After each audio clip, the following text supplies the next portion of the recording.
জুমাবারের ফজরের নামাজ জামাতের সাথে পুরুষরা আদায় করা, এটা হলো আল্লাহর জমিনে যত নামাজ আছে এর মধ্যে সবচাইতে মর্যাদাপূর্ণ এবং শ্রেষ্ঠ নামাজ।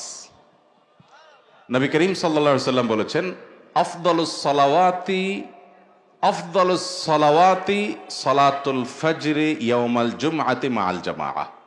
অর্থাৎ যত নামাজ আছে এর মধ্যে সবচেয়ে উত্তম নামাজ, শ্রেষ্ঠ নামাজ জুমার দিনে অর্থাৎ শুক্রবারে ফজরের নামাজ পুরুষদের জন্য জামাতের সাথে আদায় করা, এটা হলো সবচেয়ে শ্রেষ্ঠ নামাজ। অতএব অন্য সব দিন ৫ ওয়াক্ত নামাজ তো পড়তেই হবে।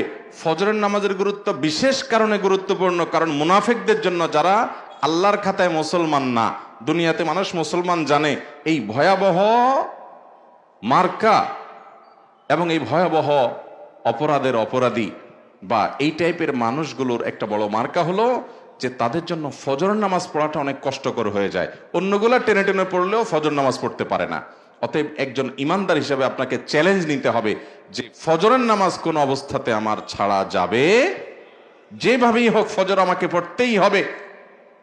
ভাইরা আমার, এই ফজরের নামাজের মধ্যে আবার সবচেয়ে গুরুত্বপূর্ণ ফজরের নামাজ হলো জুমার দিনের ফজরের নামাজ। এটা বিশেষ করে জামাতের সাথে। মা বোনরা বাসায় পড়বেন, তাদের মধ্যে তামান্না থাকবে আল্লাহ